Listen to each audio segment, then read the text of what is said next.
Hello and welcome to Embracing Extraordinary podcast. I'm Deirdre.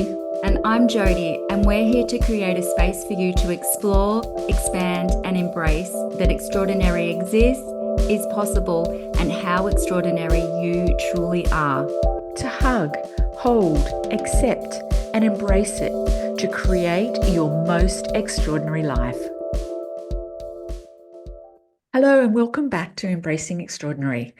Today we're talking about limits, the ones we place on ourselves, the ones we've been conditioned to believe, and the ones we might not even realize are holding us back, and how these show up in everyday life and affect what we are able to create. Lately, we've been noticing it everywhere, in ourselves, in conversations, and in the people we work with. And this has really got us thinking, what if these limits aren't real? What if they're just stories we've accepted? And importantly, what can we do about it? So Jody, welcome. And Hello. Hello. And what's inspired this conversation for you? And why is it relevant to be talking about it today? Oh, thank you, honey. Hello. How are you? I'm great. Good. Oh, goodness. So many things have inspired this conversation. It's kind of a little bit of soul wanting to talk, really, but something in particular, a comment that I heard a few weeks ago by Hannah, who we had on our episode 8. One of the courses that I was doing with her, she talked about the fact that desire is life wanting to express itself through you. And when you're not allowing desire to move through you, you're living a limited life. It got me started thinking about limits, and it's kind of been this almost subliminal message that's been in my mind in the last few weeks, like really talking about limited. And then I heard a really fantastic song and watched a movie where limits are really coming up and living unlimited. And it started me pondering the word limited and unlimited. I just kept getting this unlimited, unlimited. Unlimited means not limited, unrestricted, unconfined, unrestrained, boundless, infinite, vast, without exception, unconditional. And it just made me sort of think about, wow, where do I feel that way? I'd love to feel that way. Do I? And it just started really me thinking about where are the places that I place limits on myself. I'm just noticing it. I'm noticing it everywhere. And I think it's particularly relevant when we're talking about growth and transformation and when we really want to achieve things, or that moment where we've talked about this in previous conversations as well, where we put our hands up and we desire more or we want more. And I think we've talked about nervous system as well. And I think this is where our limits will show themselves sometimes in very sneaky ways that we're not even really aware that they're there. But I think it's really relevant anytime that you decide you want to change or you want something different or you want more. There'll be those unconscious limits that are there that we might not even be aware of. And so we're super excited to be having this conversation, but it's also brought up our own limits in knowing that we're going to be having this conversation. Yeah, well, it's actually been a big catalyst for something really beautiful that we're creating as well. So that was a pretty long answer to that question. But I hope it's answered it. But I feel like it's just really relevant and it's a instrumental piece of the puzzle when you are wanting to create something, create more in your life. So yeah. How Yeah. about you, Dee? What does limits or unlimited mean to you? And where in your life might you be noticing some of those limits or feel like you might have hit a limit? I think for me, it's really about being true and honest to who I'm really wanting to be. And I know just recently, we're talking about recording the podcast, and the last few times that we've gone to record the podcast, I've woken up with a headache. Now, I do suffer with headaches sometimes, but over the last few months, they've been under control and I haven't had any. And, surprisingly, we're going to record a podcast and I wake up with this headache. And, the really interesting thing is, I think, is that, again, we talk about it, but it's that self-awareness. So it's really being able to look at the the physicality of what's going on in my body, because it can be a manifestation of what's kind of hidden there.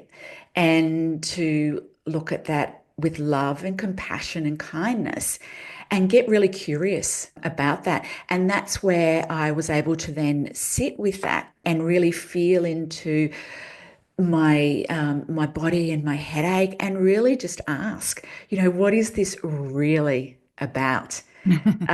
Yeah.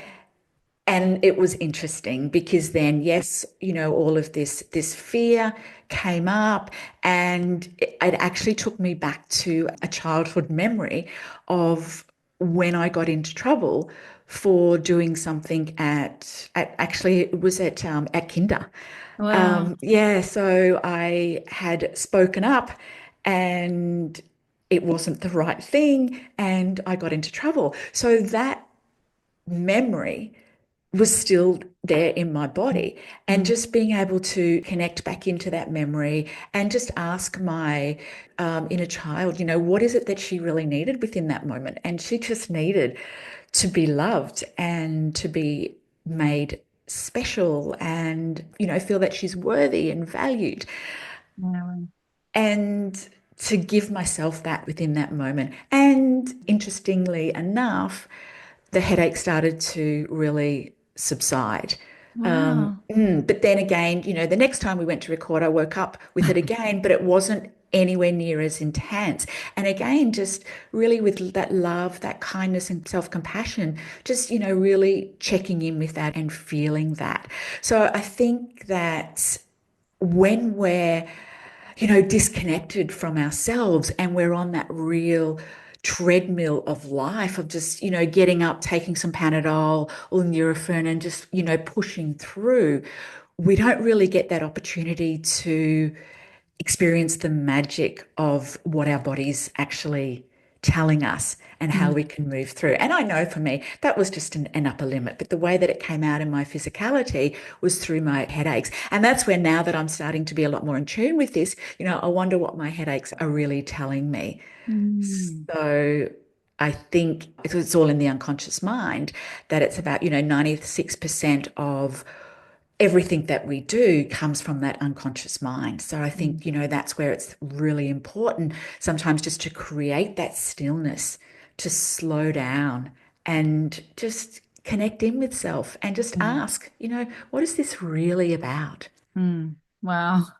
So interesting, isn't it? Your body is always talking, like the body's how we're experiencing physical life. And it's so interesting that you can, even with your awareness, notice that is this headache about something else? Like, what's it really telling me? I believe the body's always talking and Mm, always telling us things anyway. And it's so cool that you could do that and that you've shown up and, showing yourself that through that awareness and that love and that compassion and that kindness, that you can do the thing that somewhere in your nervous system, mm, somewhere in your programming, that it felt a bit scary. And you've noticed that it's from you at Kinder, which is so long ago, but it's still there. It's still somewhere in your psyche. It's still somewhere in your mm. body and your nervous system. But with that awareness, you've been able to create that little bit of extra safety and love inside your body so that you can show up and we could press record, which is amazing. But it's amazing too that those things show up for us without even really realizing Yeah. it. It's such a powerful concept. I'm going to mention where I first heard about it was from Gay Hendricks in his book, The Mm, Big Leap. And he talks about this might not be the language that he uses, but this is my interpretation of it, that we're all wired for a certain amount of goodness that we can create and hold. So mm, whether that be love, joy, abundance, health, money, whatever it is, in our unconscious programming, and you've already mentioned it, Dee, 95% of what's going on for us is unconscious. That mm, means 5% of what we're actually experiencing life is what we're consciously aware of. Nature needs it to be that way because our unconscious mind is processing so much information every second and every moment of every day. We couldn't possibly function as human beings if we were correct. aware of all that, but it's coming in and it's being programmed from before we were born, but in the womb to especially those first 6 or 7 years of life, but then it continues. And so much of this stuff, and you mention it because of your kindy memory, so much of this stuff, what we're programmed for, it's old. Mm, And it might have been relevant back then, but it's not necessarily relevant in life right now. But the programming still might be there. And these limits, they come up in our lives in different ways. You know, this is the example you've used with headaches. Sometimes it can be bigger things, sometimes it can be littler things. I know for me, I can get very lost in the busyness. correct. Yeah. Busyness and life is full. The reality is life is full. I work multiple jobs, I've got family, and you're coordinating lots of moving parts. However, I can get very lost in the I haven't got time for that. Yeah. Yeah. And when I dig deeper, is it that I haven't got time for it? Is it that I'm not making time for it? Is it that I'm not prioritizing it? Is it genuine? Do I genuinely not have time for that in that moment right Mm, now? But some of it, if I really prioritized it, I could make time for it right now. Or it might be instead of scrolling Instagram for an mm, hour, I might scroll Instagram for 20 minutes and then make time for that other thing. So sometimes these limits, they come up as self-resistance, or they come up as a little bit of self-sabotage, or they mm, come up as fear, or they come up as busyness, or so many things. Sometimes with that awareness, when you look underneath, sometimes it's really, I love what you said before. What's really going on here? mm. And that little for reflection, please. What's going on? Okay, if this is something that I really value and I really want and really desire, why am I doing this? What's this behavior? And I guess that's another way to look at it too. This behavior that I'm doing, this thing that I'm actually playing out and carrying out, why? What's Mm. really going on? And it's very layered to look underneath Oh, that. But absolutely. the first step is awareness. And I'm just noticing limits in so many areas and how I keep myself safe from actually experiencing that thing that I really want to Mm, experience. And it's so important to be aware of it and then to be able to move through it. You know, another way that it came up for me was in my business a few years ago. I think I mentioned this a couple of podcasts ago. I thought that I was ready for this really big, beautiful online business where I could mm. take my coaching that I'd been doing in person and start to scale it and call in more people and hold these big containers and make much more money than I'd ever made Yeah. before. And consciously, I was like, yeah, yeah, yeah, let's do it, let's do it. And I was doing this fantastic training. However, my nervous system, I didn't even realize, but it kind of went into freak out. And it's like, soul, consciousness, whatever you wanted to call it, almost like go, okay, darling, if this is what you want to create, these are the parts of you that you need to acknowledge, that you need to love, that you need to repattern, rewire, so that you can create it in your body that this actually feels safe for you. We've touched on capacity a Yeah. lot, and limits are a lot around capacity. And I've been doing, you know, it's been 10 years, but particularly the last 4 years, so much transformational work. And I wasn't even really realizing it, half of it at the time. I was just healing whatever I was experiencing. But I believe a lot of that has been really cultivating those shifts inside me and the identity to be able to hold what I'm really desiring, which Mm. is to make a difference in the world with all these beautiful things and help create a more love fueled, gorgeous world. But until you can acknowledge what your beliefs are, where are you keeping yourself where you're at and Yeah. why? Is it safety or is it just old conditioning that's just not serving you anymore? It's just so important to be able to work with that. If you want to raise the limits, if you want to Yeah. raise the bar in any area of your life. Yeah. Because I think the other thing there to always remember is that there's a payoff for the things that we don't do. Yeah. You know, Yeah. even if we don't consciously realize, because, like, you know, if I didn't record the podcast, well, you know, it's kind of keeping me safe. It's Yeah. even though it's not what I want, but, you know, we know from our system that it wants to keep us safe as human beings. That's what we're designed to. So, you know, things like procrastination, self-sabotage, or staying stuck, they often serve us a hidden purpose and they protect Mm. us from something that we're afraid of. And I Mm. think that's where it's really important to have that kindness and love and self-compassion to look at that. But I That's so think cool. yeah, yeah. You know, because for example, you know, procrastination can protect us from feeling discomfort of having to do the thing that we're feeling challenged to do, you know, and if we don't start something, well, then we don't have to face that potential failure. or the possibility that, it's not going to be absolutely perfect. Mm. So we have a payoff, so what that payoff might be is just that short-term relief from the discomfort. But the Mm. long term is that frustration and regret of not achieving, Yeah. what it is that we want. So, by really being able to understand, well, what is the payoff here for this? I think that can be another thing that can help us get curious and understand, what's underneath the limits that we place on ourselves. Such a cool way to look at it, Dee, Mm. is what's the payoff? Because Yeah, you're 100% right. There always is. There's always a reason why we're carrying out that behavior absolutely. or the body's talking or the life scenario comes up. There's always a reason why. And the heart of it, it's always about survival and your body feeling Absolutely. safe. Correct. 100%. Yeah.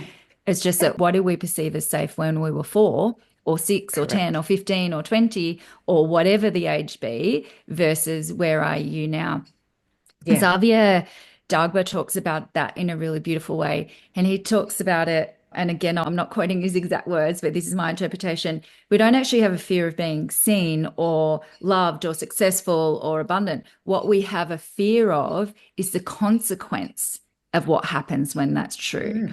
Or what do we have a fear of losing when that happens, if that becomes true. For example, if we speak up, it's more the fear of, well, what happens when I do speak up? Mm. Have I got in my wiring where that's not felt safe before or something not good has happened? Sometimes Yeah. it's where we're fearing being too successful, or sometimes we have a fear of all the good stuff and actually showing Mm. how vibrant you really can be, because that might not have been received well. But at the Correct. heart of it, underneath it all of that still handing the power out, because it's getting validation from outside sources that this person's Mm. okay or that person's okay with me saying that, rather than where the true acceptance needs to come from. It needs to come from within. Can I accept myself with that success? Can I love myself if I say that? Can I accept myself if I have all of these things? And that's sort of the power in it, and creating safety in your body to be okay with that. Yeah. And that's very layered too. We've talked about that. There's a lot of inner work that comes along with that. Some of that is the healing of those Mm. beliefs. Some of it, though, is the allowing yourself to go there and the actually getting into the energy of, which is really important as well. But it's such a relevant conversation and it's so important. And yeah, there's lots to say. Yeah. Yeah. Yeah. Absolutely. And that's what we're looking at developing Unlimited for, partly, is to help people move through some of those limits that Mm, they're self-imposing on mm, themselves to be able to live their most extraordinary life, whatever that mm. is for them. Thank you. And that's a wrap for part 1 of this conversation around limits, upper limits, why we have them, and the unconscious payoff they give us. There's so much more to this conversation, so be sure to tune into part 2 in episode 11 as we talk more into what we feel some of the secret sauce is for living more unlimited, freely, and fully. Thanks so much for joining us. We hope this conversation has inspired you to start to explore, expand, and embrace that extraordinary exists, is possible, and how extraordinary you truly are. If you loved this conversation, we would be so grateful for you to share it with the people in your world who you think might love to hear it. Please leave a review to help us reach more extraordinary people like you and turn these ripples into waves. Until next time, remember, you're extraordinary. Dare to embrace it.